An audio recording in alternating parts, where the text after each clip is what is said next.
Hello ಪ್ರಿಯ ವೀಕ್ಷಕರೇ, ಎಲ್ಲರೂ ಹೇಗಿದ್ದೀರಾ? ನಾನು ನಿಮ್ಮ ಕನ್ನಡತಿ ಕವಿ. ಏನೋ ನನ್ನ ಬೇಜಾರು, ನನ್ನ ಕೋಪ ಯಾರ ಮೇಲೆ ಅಂತ ಗೊತ್ತಿಲ್ಲ, ನನ್ನ ಮೇಲೇನೆ ಅನಿಸುತ್ತೆ.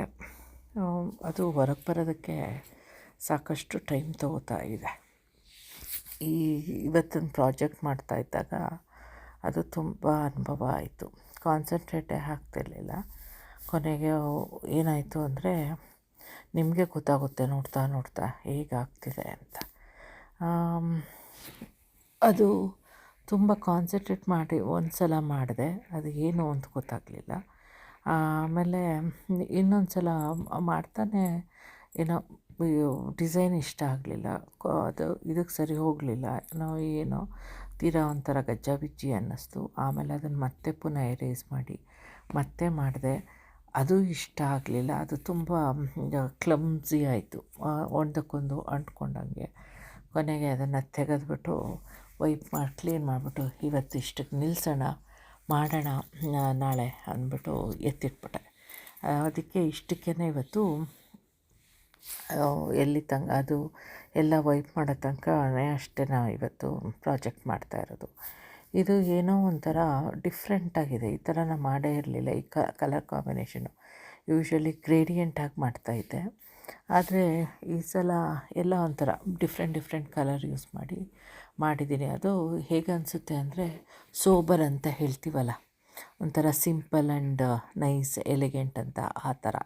ಯಾಕೆ ಅಂತಂದರೆ, ಇಷ್ಟು ಸಲ ನಾನು ಬ್ಯಾಕ್ಗ್ರೌಂಡು ಬ್ಲ್ಯಾಕ್ ಯೂಸ್ ಮಾಡಿ ಮಾಡ್ತಾಯಿದ್ದೆ. ಇದು ಸಿಲ್ವರ್ ಆಗಿರೋದ್ರಿಂದ ಇದು ಆಲ್ಮೋಸ್ಟ್ ವೈಟ್ ಥರ,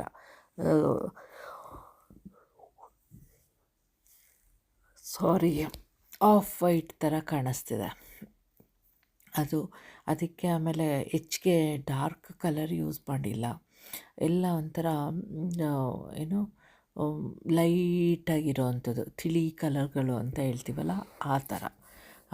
ಅದೊಂಥರ ಚೆನ್ನಾಗಿ ಕಾಣಿಸ್ತಾ ಇದೆ, ನನಗಂತೂ ಇಷ್ಟ ಆಯಿತು. ಆಮೇಲೂ ಎರಡನೇ ಮಗನಿಗಂತೂ ತುಂಬಾ ಇಷ್ಟ ಆಯಿತು, ತುಂಬ ಚೆನ್ನಾಗಿ ಕಾಣಿಸ್ತಿದೆ ಅಂತ ಹೇಳ್ತಿದ್ದ. ಅವನನ್ನು ತುಂಬಾ ಕೇಳ್ತಿದ್ದೆ, ಹೇಗೆ ಕಾಣಿಸ್ತಿದೆ ಅಂತ. ಮಧ್ಯ ಓದ್ತಾ ಕೂತಿದ್ದಾನೆ ಪಾಪ, ಸೋಮವಾರದಿಂದ ಎಕ್ಸಾಮು, ಅದಕ್ಕೇ ಓದ್ತಿದ್ದಾನೆ. ಅವ್ನು ಕೇಳಿದೆ, ಬೆಳಗ್ಗೆ ಬೇಗನೆ ಹೇಳಿಸ್ದೆ ಓದೋದಕ್ಕೆ ಅಂತ. ನೆನ್ನೆನೇ ಹೇಳಿದ್ದ ಓದಿಸ್ತಾ ಇದ್ದಾಗ, ಅಮ್ಮ ಬೇಗ ಹೇಳಿಸು ಓದ್ತೀನಿ ಅಂತ. ಏನು ಹೇಳ್ಕೊಡ್ತೀನಿ ಅಂತ ಅಂದೆ. ಇಲ್ಲ, ನಾಳೆ ಎದ್ದು ಓದ್ತೀನಿ ಅಂತ ಅಂದ. ನಾಳೆ ಎಲ್ಲದನ್ನು ಟೆಸ್ಟ್ ಮಾಡಬೇಕು ಅವನು ಓದಿರೋದನ್ನೆಲ್ಲ ಪಾಪ ಅಂತ ಅಂದ್ಕೊಂಡಿದ್ದೀನಿ. ನೋಡೋಣ ಹೇಗೆ ಏನು ಅಂತ. ಈ ಪ್ಯಾಟರ್ನ್ ಮಾಡ್ತಾಯಿದ್ದೀನಲ್ಲ, ಇದು ಚೆನ್ನಾಗಿ ಕಾಣುತ್ತೆ, ಆದರೆ ತುಂಬ ಟೈಮ್ ತೊಗೊಳುತ್ತೆ. ಏನೋ ಇದು ತುಂಬ ಅಂದರೆ ತುಂಬಾ ಟೈಮು ಹಿಡಿಯುತ್ತೆ ಅದು ಮಾಡೋದಕ್ಕೆ.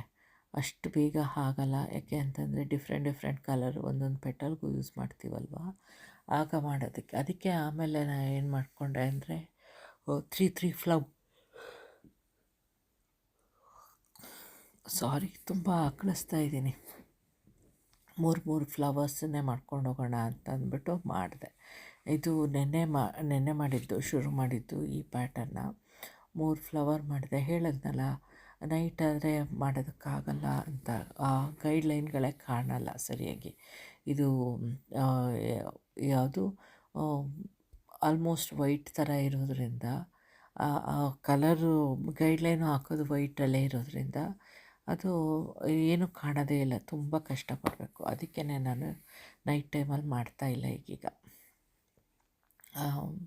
ತುಂಬ ಡಾರ್ಕ್ ಕಲರ್ ಯೂಸ್ ಮಾಡಿದರೆ ಬ್ಯಾಕ್ಗ್ರೌಂಡನ್ನು ಆಗ ಮಾಡಬಹುದು.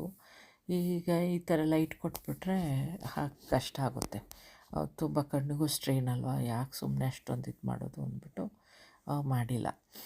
ನೋಡಿ, ಈ ಥರ ಈ ಫ್ಲವರಿಗೆ ನಾನು ಫುಲ್ ಇದು ಬ್ಲೂನೇ ಯೂಸ್ ಮಾಡಿದೆ. ಈ ಬ್ಲೂಗಳು ಯಾವ್ಯಾವ್ದು ಯೂಸ್ ಮಾಡಿದೆ ಅಂತ ಹೇಳಬೇಕು ಅಂದ್ಕೊಂಡೆ, ನೋಡಿ ಇವತ್ತು ಮರ್ತೇ ಹೋಯಿತು. ಈ ಬ್ಲೂಗಳು ಅಂದರೆ 2 ಮೆಟಾಲಿಕ್ ಯೂಸ್ ಮಾಡಿದ್ದೀನಿ, 2 ಇದು ಒಂದು ಸ್ವಲ್ಪ ಡಾರ್ಕ್ ಶೇಡಲ್ಲಿ ಇದೆ, ಇನ್ನೆರಡು ಅದಕ್ಕಿಂತ ಡಾರ್ಕ್ ಶೇಡು. ಟೋಟಲ್ ಬ್ಲೂಗಳನ್ನೇ ನಾನು ಏನು ಮಾಡಿದೆ, ಒಂದು 7 ಕಲರೇನೋ ಯೂಸ್ ಮಾಡಿಕೊಂಡೆ. ಆಮೇಲೆ ಮತ್ತೆ ಏನು ಗ್ರೀನ್ ಯೂಸ್ ಮಾಡಿದ್ದೀನಲ್ಲ, 3 ಕಲರ್ಸು, ಗ್ರೀನು. ಅದು ತುಂಬ ಕಲರ್ ಯೂಸ್ ಮಾಡಿದ್ದೀನಿ ಇದು, ಆದರೆ ಅಷ್ಟು ಗೊತ್ತಾಗ್ತಾ ಇಲ್ಲ ಅಷ್ಟೇ. ಯಾಕೆ ಅಂತಂದರೆ ಈ ಫ್ಲವರ್ಸ್ ಎಲ್ಲನೂ ಜಾಸ್ತಿ ಇದ್ದಿರೋದ್ರಿಂದನೂ ದೊಡ್ಡದಾಗಿ ಮಾಡ್ತಾ ಇರೋದ್ರಿಂದನೂ ನೋಡಿ ಫಸ್ಟ್ನೇ ಮಿಸ್ಟೇಕು ಏನಾಯಿತು ಅಂದರೆ ಮಾಡ್ತಾಯಿದ್ದೆ. ಇದು ಮಾಡ್ತಾಯಿದ್ದಾಗ ಇದ್ದಕ್ಕಿದ್ದಂಗೆ ಏನೋ ವೀಡಿಯೋ ಸ್ಟಾಪ್ ಆಗೋಗೋದು. ಏನಕ್ಕೆ ಅಂತ ಗೊತ್ತಾಗ್ತಿರ್ಲಿಲ್ಲ. 2-3 ಸಲ ಆಯಿತು ಆ ಥರ. ಆಮೇಲೆ ಕೊನೆಗೇನು ಮಾಡಿದೆ, ಸ್ಟಾಪ್ ಮಾಡಿಬಿಟ್ಟು ಯಾಕೋ ಸರಿ ಹೋಗ್ತಾ ಇಲ್ಲ ಅಂದ್ಬಿಟ್ಟು ಆಫ್ ಮಾಡಿ ಮೇಲೆ ಬಂದು ನೋಡೋಣ, ಮೆಮೊರಿ ಚೆಕ್ ಮಾಡೋಣ ಏನು ಅಂತ ನೋಡಿದ್ರೆ ಆಗ ಗೊತ್ತಾಯಿತು ಮೆಮೊರಿ ಫುಲ್ ಆಗಿರೋದ್ರಿಂದ ಅದು ಅಷ್ಟೇ 2 ಮಿನಿಟ್ಸ್ ಅಷ್ಟೇ ರೆಕಾರ್ಡಿಂಗ್ಗೆ ಅಲೋ ಮಾಡ್ತಾ ಇರೋದು ಅಂತ ಗೊತ್ತಾಯಿತು. ಆಗ ಅದನ್ನು ಹಳೆ ವೀಡಿಯೋಗಳನ್ನೆಲ್ಲ ಡಿಲೀಟ್ ಮಾಡಿದ್ದೆಲ್ಲ ಇತ್ತಲ್ಲ ರೀಸೈಕಲ್ ಬಿನ್ನಲ್ಲಿ, ಅಲ್ಲಿ ಡಿಲೀಟ್ ಮಾಡಿದ್ಮೇಲೆ ಆಮೇಲೆ ಇದು ಸರಿ ಹೋಯಿತು.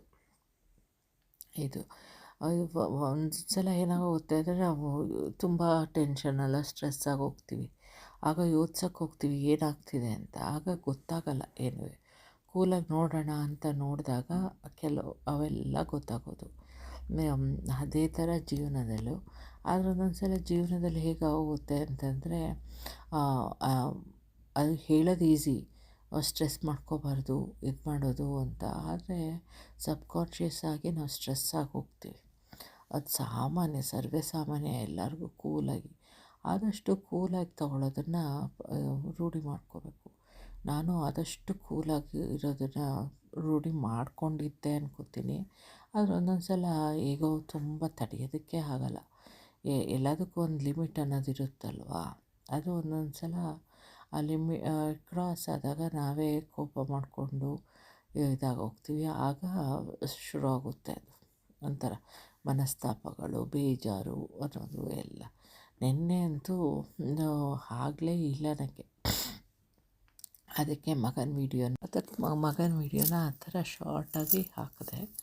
ಅಂದರೂ ಎಷ್ಟು ದಿನ ಅಂತ ಇದು ಮಾಡೋದಕ್ಕೆ ಸಾಧ್ಯ? ಒಂಥರ ಕೋಪನೇ ಅಥವಾ ಇನ್ನೇನೋ ಎಲ್ಲಾದರೂ ಒಂದು ಕಡೆ ಹೊರಗೆ ಬರಲೇಬೇಕಲ್ವ. ಸಲ ಏನನ್ನಿಸುತ್ತೆ, ಹೇಳ್ಕೊಳಕ್ಕಾಗಲ್ಲ ಯಾರಿಗೂ ಏನೂ ಏನಾಗ್ತಿದೆ ಜೀವನದಲ್ಲಿ ಅಂತ. ಆಮೇಲೆ ಹೇಳ್ಕೊಂಡು ಅರ್ಥನೂ ಆಗಲ್ಲ ನಮಗೇನಾಗ್ತಿದೆ, ನಮ್ಮ ಪ್ರಾಬ್ಲಮ್ ಏನು, ಯಾವ ಥರ ಸಿಚುವೇಷನಲ್ಲಿದ್ದೀವಿ ಅಂತ. ಆದ್ದರಿಂದ ಅದನ್ನು ನಮ್ಮನ್ನು ನಾವೇ ನುಂಗ್ಕೊಳ್ಳೋದು ಬೆಟರು ಫಸ್ಟು. ಇದು ಈ ಆರ್ಟ್ ಮಂಡಲ ಮಾಡುವಾಗ ಒಂದಷ್ಟು ಹೊತ್ತು ಮರಿತೀನಿ ಇದನ್ನೆಲ್ಲ. ಏನು ನನ್ನ ನೋವು, ನಲಿವು, ಸುಖ ದುಃಖ ಎಲ್ಲ ಇದೆ, ಇದರಲ್ಲೇ ಮರ್ತ್ಕೋತಿದ್ದೀನಿ. ಅದು ಹಾಗೆ ಧೈರ್ಯ ಅಂತ ಮುನ್ನುಗ್ಗಬೇಕು ಅಷ್ಟೇ. ಜೀವನ ತುಂಬಾ ಕಲಿಸ್ಕೊಡುತ್ತೆ. ಆಮೇಲೆ ಈ ಏನೋ ಕಷ್ಟಗಳು ಮನುಷ್ಯಂಗೇ ಬರೋದು. ಏನಕ್ಕೆ ಭಗವಂತ ಕಷ್ಟ ಕೊಡ್ತಾನೆ ಅಂತಂದರೆ ಮುಂದೆ ಸ್ಟ್ರಾಂಗ್ ಮಾಡೋದಕ್ಕೆ ಅನಿಸುತ್ತೆ. ಅದೇ ತುಂಬಾ ಒಂಥರ ಅದು ಜೀವನ ಏನು. ನಾನು ನಂಬಿರೋದೇನು ಅಂದರೆ ಜೀವನ ಯಾವತ್ತೂ ಏನೋ ಫುಲ್ಲು ಸುಖದಲ್ಲಿ ತುಂಬಿರಲ್ಲ. ಆ ಕಷ್ಟನೂ ದೇವ್ರು ಕೊಡ್ತಾನೆ. ಆದರೆ ಅದನ್ನು ತಡ್ಕೊಂಡು ಮುಂದೆ ಹೇಗೆ ಸಾಗ್ತೀವಿ ಅದೇ ನಮ್ಮ ಸಕ್ಸಸ್ಸು. ಅದರಲ್ಲೇ ಮುಂಚೆ ಎಲ್ಲ ನಾನು ತುಂಬಾ ಬೇಗ ಏನೇನೋ ಯೋಚಿಸ್ತಾ ಇದ್ದೆ.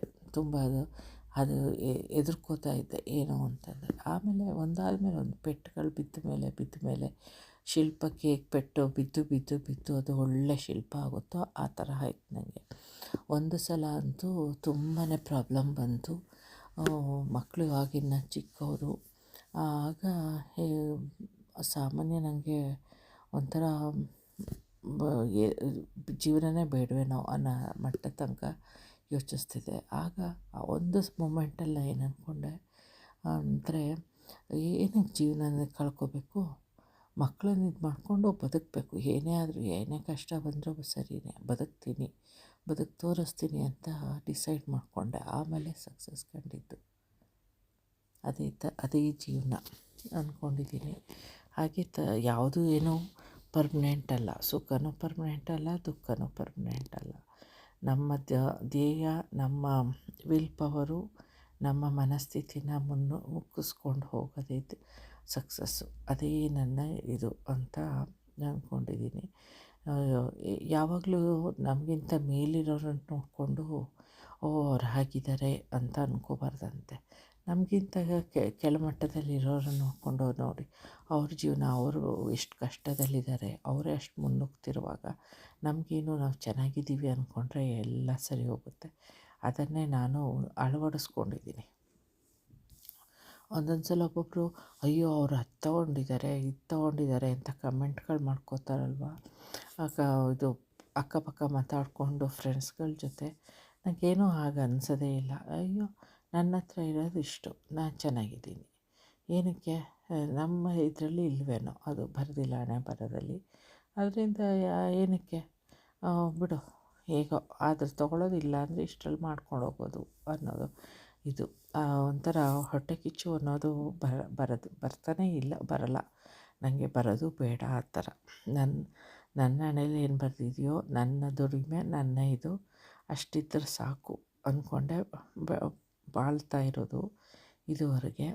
ಇನ್ನು ಮುಂದೆನೂ ಹಾಗೆಯೇ ಆಗಲಿ, ಅದನ್ನೇ ದೇವರಲ್ಲಿ ಕೇಳ್ಕೊಳ್ಳೋದು.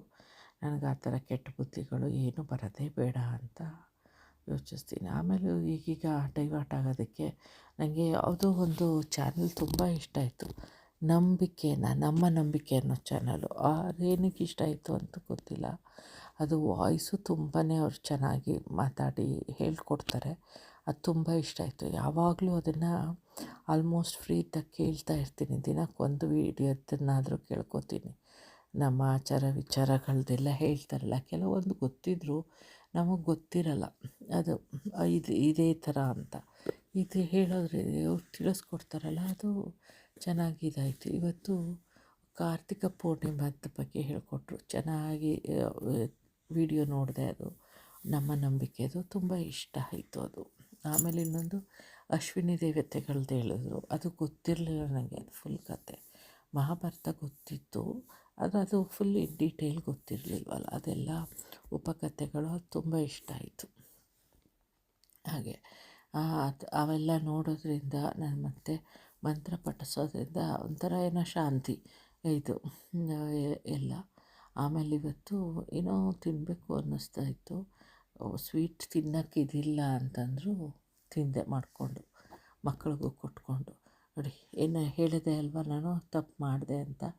ಅದು ಒಂದು ಮಾಡಿದೆ, ಅದಿಷ್ಟ ಆಗಲಿಲ್ಲ, ಅದನ್ನು ತೆಗೆದೆ, ಮತ್ತೆ ಪುನಃ ಮಾಡ್ತೀನಿ, ಮತ್ತೆ ಪುನಃ ಅದಿಷ್ಟ ಆಗಲ್ಲ, ತೆಗೆದೆ. ಹಾಗೆ ಮಾಡಿ ಸುಮಾರು ಸಲ 2-3 ಸಲ ಮಾಡಿದೆ. ಅದು ಸದ್ಯ ಅಷ್ಟೊಂದು ಎದ್ದು ಕಾಣಿಸ್ತಾ ಇಲ್ಲ ಮಾಡಿರೋ ತಪ್ಪುಗಳು. ಹಾಗೆಯೇ ಅದು ಕಲರು ಲೈಟ್ ಇದೆಯಲ್ಲ, ಅದರಿಂದ ಅದು ಎದ್ದು ಕಾಣಲ್ಲ. ಅದೇನಾದರೂ ನಾನು ಡಾರ್ಕ್ ಶೇಡ್ ಕಲರ್ಗಳು ಯೂಸ್ ಮಾಡಿದರೆ ನೀಟಾಗಿ ಗೊತ್ತಾಗೋಗೋದು. ಸದ್ಯ ಅದೇನು ಗೊತ್ತಾಗ್ತಾಯಿಲ್ಲ ಇದು. ಆಮೇಲೆ ಈಗ ಈ ಆರ್ಟ್ಗಳೆಲ್ಲ ಸುಮಾರು ದಿನದಿಂದ ನಾನೇ ಇಟ್ಕೊಂಡಿದ್ದೀನಿ, ಯಾರಿಗೂ ಸೇಲ್ ಮಾಡಿಲ್ಲ ಅಲ್ವಾ, ಕೊಡಬೇಕು ಸೇಲಿಗೆ, ಹಾಕಿಲ್ಲ. ಇದರಲ್ಲಿ ಇನ್ನೂ ಒಂದಷ್ಟು ಆಗಲಿ, ಯಾವುದಾದ್ರೂ ಆರ್ಟ್ ಶೋಗೆ ಇದು ಮಾಡೋಣ ಅಂದ್ಕೊಂಡು ಇಟ್ಕೊಂಡಿದ್ದೀನಿ. ಅದಕ್ಕೆ ನೋಡಿ, ಈಗ ಆಮೇಲೆ ಬ್ರಷ್ ಸ್ಟ್ರೋಕ್ ಮಾಡೋಣ ಅಂತ ಮಾಡಿದೆ, ಅದು ಇಷ್ಟ ಆಗಲಿಲ್ಲ, ಅದನ್ನು ವೈಪ್ ಡೌನ್ ತೆಗೆದುಬಿಟ್ಟೆ. ಆಮೇಲೆ ಈಗ ಇದಿಷ್ಟು ಇವತ್ತು ಮುಗಿಸಿರೋ ಇದು ಇವತ್ತೊಂದು. ಇನ್ನೂ ಮಾಡಬೇಕು, ಅದು ನಾಳೆ ಮಾಡ್ತೀನಿ. ನಾಳೆ ಆಗುತ್ತೋ ಇಲ್ವೋ ಗೊತ್ತಿಲ್ಲ, ಯಾಕೆಂದರೆ ನಾಳೆ ಒಂದು ದಿನ ಮಗಂದು ಓದಿಸ್ಬೇಕು. ಎಲ್ಲ ಸಬ್ಜೆಕ್ಟನ್ನು ಇಟ್ಕೊಂಡು ಮ್ಯಾಥ್ಸು, ಸೈನ್ಸು, ಸೋಷಿಯಲ್, ಇಂಗ್ಲೀಷ್ ಇವಿಷ್ಟನ್ನು ಓದಿಸಿ ಅವ್ನು ಹೇಗೆ ಪ್ರಿಪೇರ್ ಆಗಿದ್ದಾನೆ ಅಂತ ನೋಡಬೇಕು. ಪ್ರಿಪೇರ್ ಮಾಡಿದ್ದೀನಿ ಅವನನ್ನು, ಪಾಪ ಚೆನ್ನಾಗಿ ಪ್ರಿಪೇರ್ ಆಗಿದ್ದಾನೆ. ಇವತ್ತಿಗೆ ಇಲ್ಲಿ ವಿಡಿಯೋ ಮುಗಿಸ್ತಾ ಇದ್ದೀನಿ. ಬಾಯ್, ಸಿ ಯು, ಟೇಕ್ ಕೇರ್.